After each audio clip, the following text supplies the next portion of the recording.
What's going on, everybody? Happy May 4th. May the 4th be with you. For all you Star Wars nerds out there, I'm definitely a Star Wars nerd.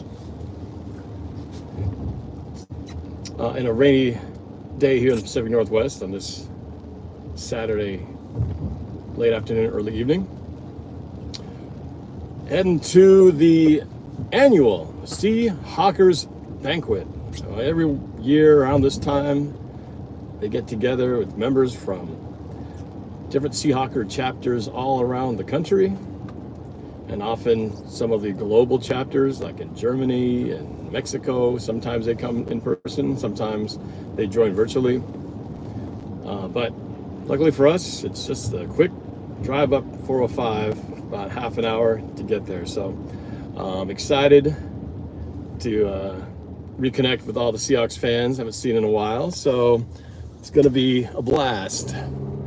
Also planning on debuting my post-draft analysis music video, which I will drop on YouTube tomorrow,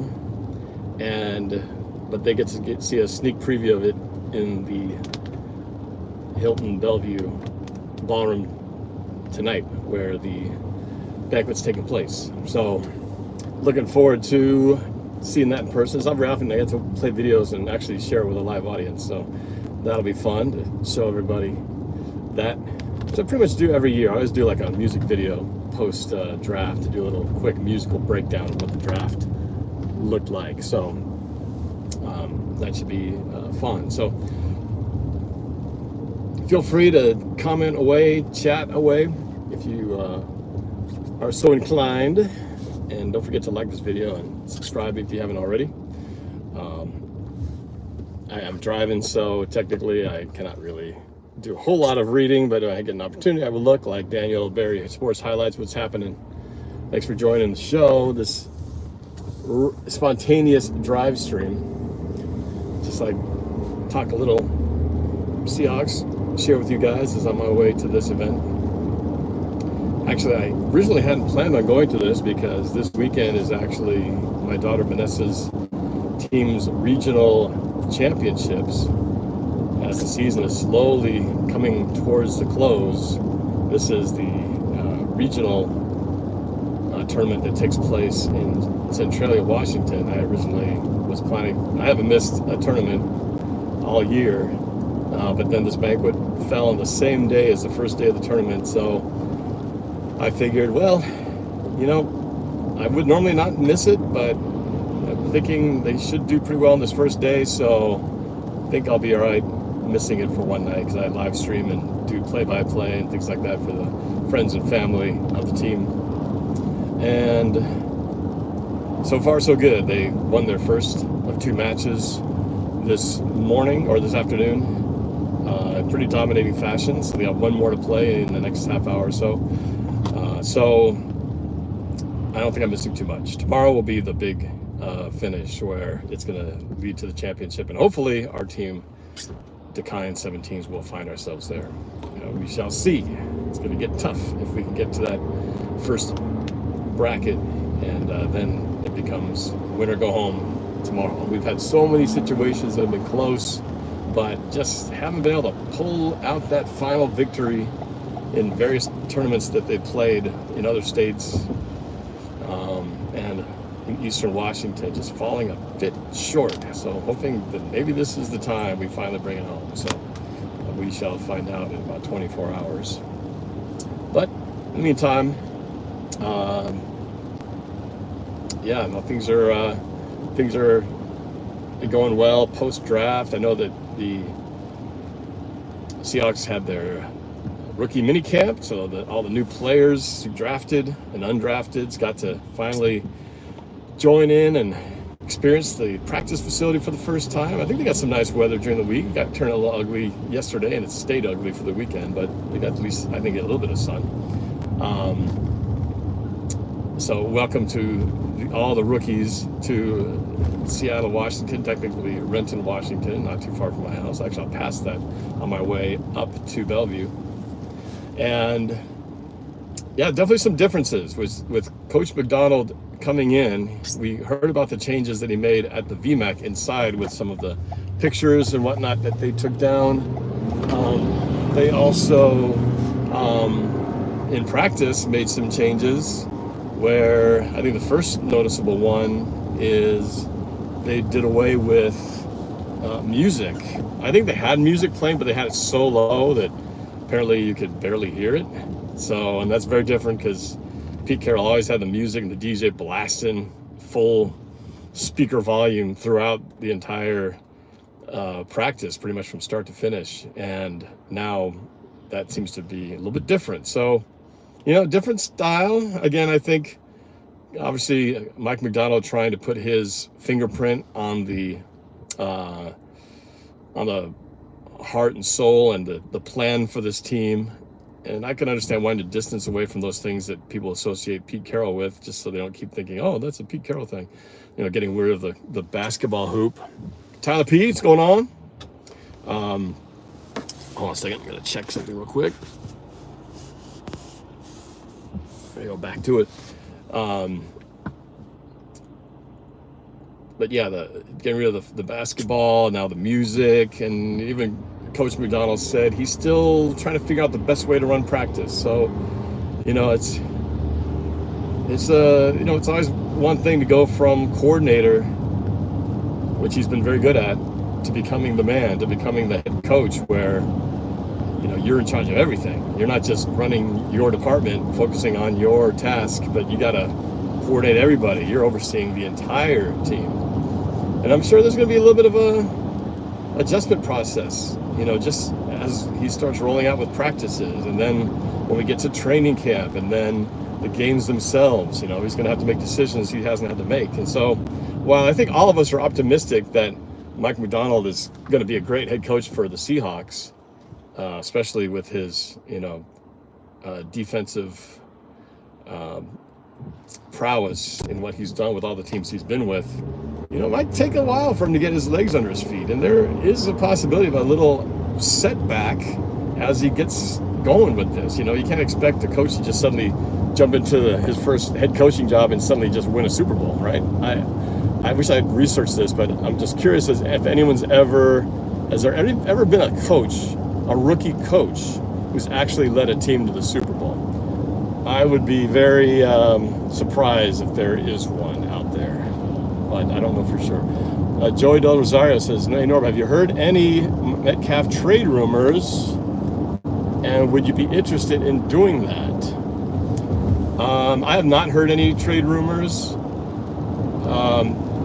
There might have been whispers of it going on during the draft, but then again, when aren't they inquiring? When aren't teams asking, "Hey, are you just blah blah blah available?" So technically, you could be entertaining, you know, discussions about that, even though you weren't planning to do it. So, but I have at this point not heard anything solid about that. So, but for me, I would rather keep DK. I like the idea of, you know, new coordinator, same pieces. Let's see if these guys can gel in a season. Let's find out, you know, what this picture looks like. So many times we've said, for me curiously, so many times when we've gone through so many different coordinators, right? And it seems like we often end up in the same result. And we've been through so many of them that many people often say, well, the problem is it's not the offensive coordinator, it's the fact that Pete Carroll, you know, ultimately is the coach and he gets around to things and don't necessarily let the coordinators do their job. So now you can't say that, right? You can't blame Pete Carroll for whatever might happen this year. It can't be Pete Carroll's fault. So I guess I want to see, what does DK Metcalf look like? What does Geno Smith look like? What does Tyler Lockett, Jackson Smith and Jigba, and K9 and Charbonnet and these new tight ends and that we got? You know, what does this offense look like under a new head coach and a new coordinator? I mean, it's as fresh a start as you can ask for. Entirely brand new slate of coaches for the most part in the most key positions. So I kind of want to see how that works before I start making fundamental moves to the pieces. Because what if this year they break out and DK is just like killing it because suddenly there's just this new system and Geno becomes this star quarterback and we start going, wow, it's a good thing we didn't draft Michael Penix Jr. because Geno looks like a whole new guy. And, you know, I mean, that could happen, right? That could happen here. And, you know, I like to think that, you know, that potential is there. We won't know until we actually see it, but it'll answer a lot of questions if, in fact, you know, things go well this year. And if it doesn't, well, there'll be more questions and more things to wonder. Well, maybe it's got nothing to do with the head coach. Maybe it's got nothing to do with the coordinator. Maybe it's just this combination of guys isn't working. But I'd like to see that one time with this fresh slate before I start talking about trading away these pieces. The NFL, the Seahawks schedule, actually the NFL schedule for all teams comes out on May 9th next week, a Thursday. I'm going to try to do my best to do a live stream as soon as the schedule comes out. The challenge there is that I'm going to be helping my oldest daughter Sophie move out of the dorms down in San Diego, because that's the day they end their school year. So I will be on the road during the time that the schedule is announced, and so I don't know what I'm going to be doing in the middle of that. I could be in the middle of carrying a bunch of boxes to the car, but I hope I could break off for a minute and talk about the schedule and just throw a quick, rough, kind of week by week breakdown of what I think the schedule might look like from a rough win-loss record, with, you know, not knowing anything, like everybody does, right? We look through and go, okay, win, loss, win, loss, win, loss, and kind of do a quick, rough prediction of what the schedule looked like. And of course, as the summer approaches and progresses, I will be working on the 2024 Seahawks prediction music video. And hopefully get a little earlier start. Last year I had to kind of break it down into parts because I wasn't finished with it when the season started. So I'm going to try to avoid that scenario this year. Hopefully I can pull it off, but it's always a huge undertaking, a lot of work, and I just got a little bit behind schedule and had to kind of catch up with the season as it went along. But anyway, that'll be fun to look at next week and the weeks to come as we start getting closer to the training camp and the actual season. But there's gonna be that lull period after next week. Things really kind of go quiet in terms of the NFL, because basically mini camps are over. Training camp won't start till middle of summer, and really there won't be much going on in terms of football news. But don't worry, I will have plenty to do to keep you guys entertained while we await the start of the season. What else? There's a couple of things here. Jason and Josh, or Shannon Marie says, drive safely. I will try. Tyler Moreno, how happy are you about Byron Murphy? Also, how do you feel about having Tua's brother in camp? Thrilled about Byron Murphy. I think we got the best tackle in the league on our team, and so the expectations are high. I expect him to make a quick, immediate impact. Comparisons to Aaron Donald, it's hard to ignore, which is dangerous because, you know, he's been one of the best to ever do it. And they compare a player to him, well, it's hard not to get lofty expectations, and I don't want to be disappointed. But yeah, I'm thrilled about this guy. So glad we got him. As far as Tua's brother, I don't know a whole lot about Tua's brother. I mean, if he can make an impact, obviously it's kind of cool to have, you know, the brother of a player who's already established in the NFL. Let's see what he can do. There's no guarantee though, because, you know, we've seen other brothers out there, Shaquille Griffin. They don't necessarily make the same equal impact as their other sibling. You know, the Kelseys, very different positions, yet both of them had a huge impact on their teams. Wouldn't that be kind of cool if Tua's brother could make a name for himself here in Seattle? Yeah, you never know. There's always that surprise competition. Some guy at a training camp just blows everybody away, and a name you never expected, never saw coming. So that would be pretty cool to see.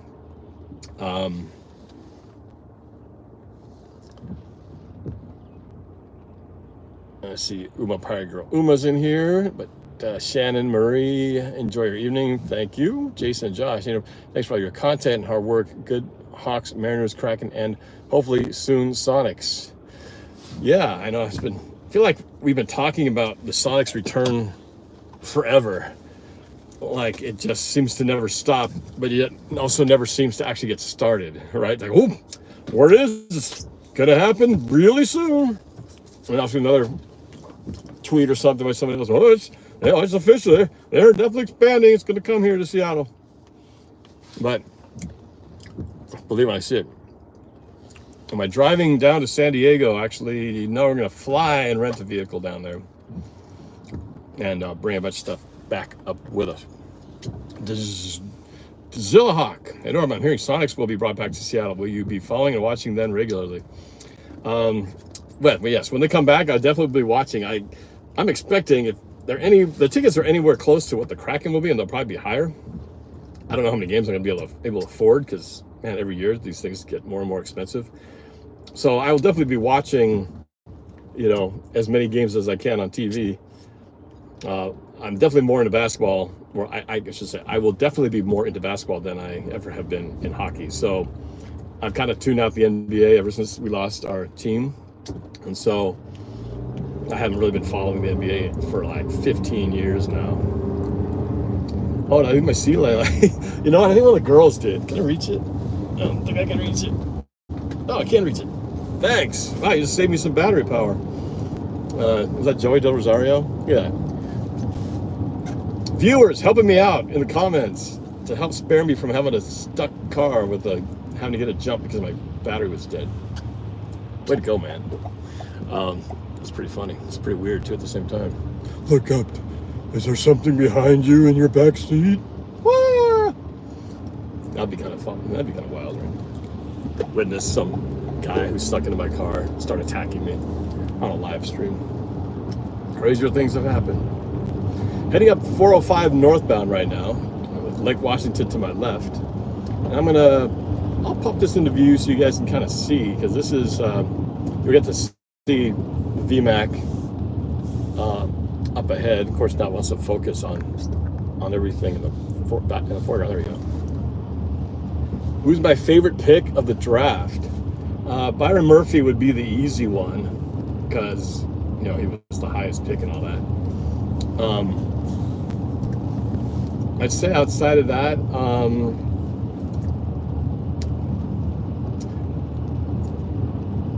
what's this guy? The Polynesian last name, Satawa. I think that dude could be surprising just from a lower drafted status. Could be a high impact guy. So I'm kind of excited to see what he can do. I feel like now, I was really concerned pre-draft about the offensive line situation, and now we've got Christian Haynes, one of the best guards, I think, in the draft. Plus Lamea Satawa to add to that. So I feel like, we should be in a pretty good spot. Plus all the free agents we picked as well. That now we got some starter quality and depth. Not to mention the center. We got a couple guys at center.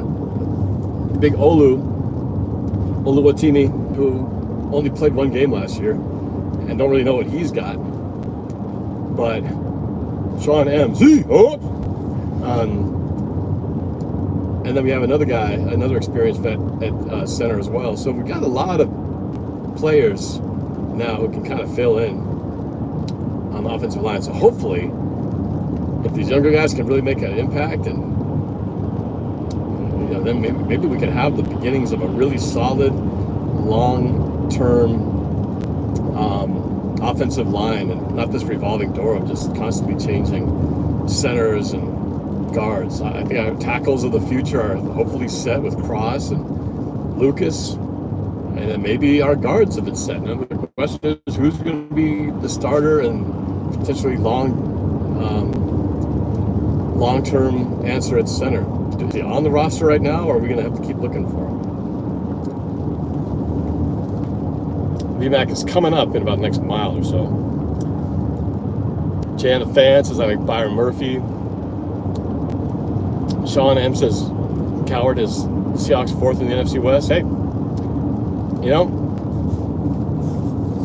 I think it's always, I never mind being the underdog. I think it's better to be the underdog, because then the guys can play with a chip on their shoulder to prove to everybody they don't belong there. And there's also no expectations where you feel like you have to live up to what everybody's expecting of you. But if everyone's expecting you to suck completely, well, then the worst you can do is be what they expected. But if you shock everybody and you end up beating some of those top teams like the Rams and the 49ers and, you know, come up strong, well then all of a sudden everybody's like, whoa, yeah, I kind of ranked the Seahawks low, I take it back. All right, you can start seeing the Seahawks facility. I'll zoom in a little bit here. Just over to the right of your screen, you'll see the VMAC with the 12 flag on it. That's the big indoor practice facility coming up on the horizon there. Apologize for the bumpiness. It's a lot of construction on this freeway right now. But there it is. That's the VMAC, the 12 on it.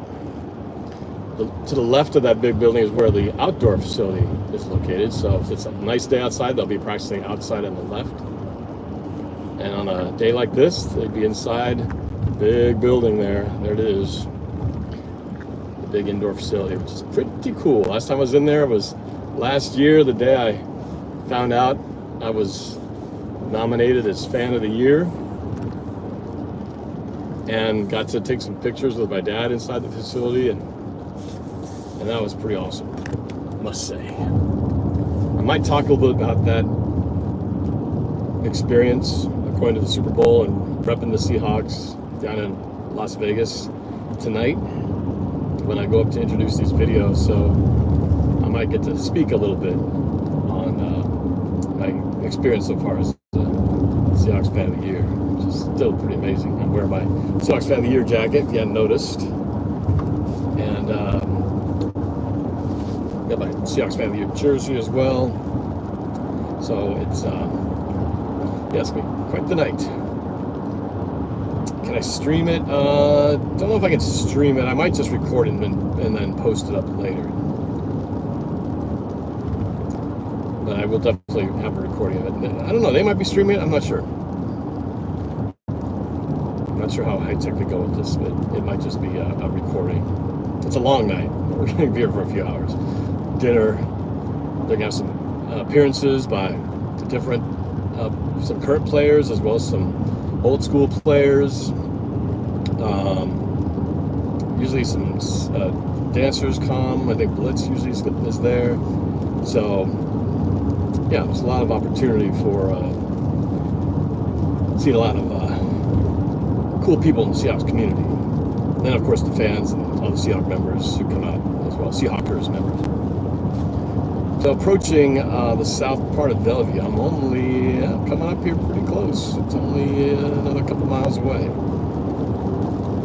And I think right about now, my daughter is going to be starting Vanessa will be starting their second match pretty soon here. So I might catch a glimpse of some of that before I go inside. But yeah, it's going to be a fun night. Fun night to be had. Good dinner, entertainment, chance to show a couple videos, talk a little bit, and then just enjoy the evening, surrounded by Seahawks and Seahawks fans.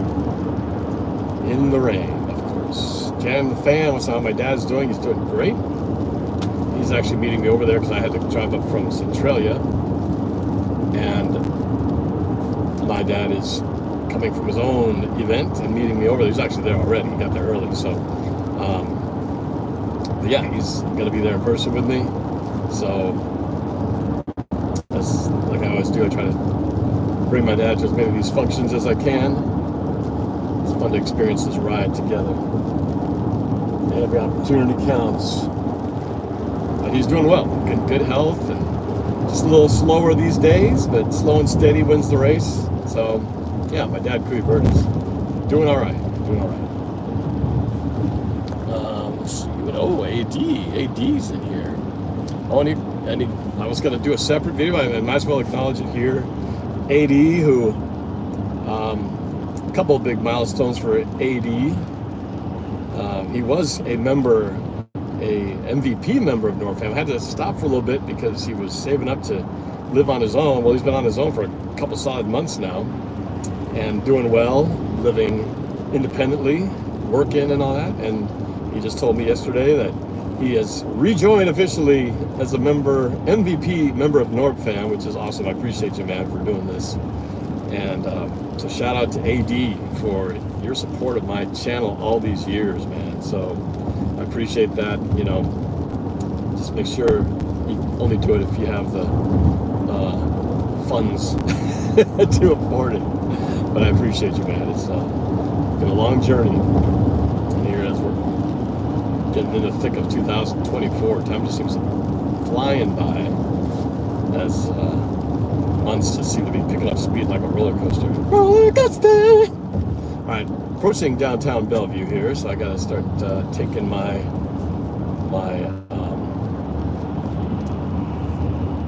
route here to exit off the freeway and get into downtown Bellevue.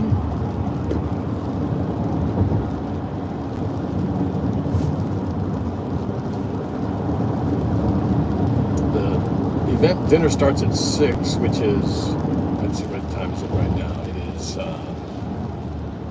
right now it's 5:45, so I'm going to get there just in time for dinner. Right now it's kind of like mingling cocktail hour. At 6 o'clock is when the dinner and program starts. So I'm getting there just in the nick.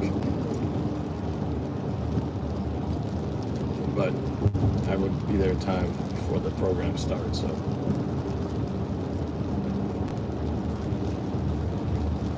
All right, well, this is probably a good time to sign off. So thanks for joining me for this short little drive stream.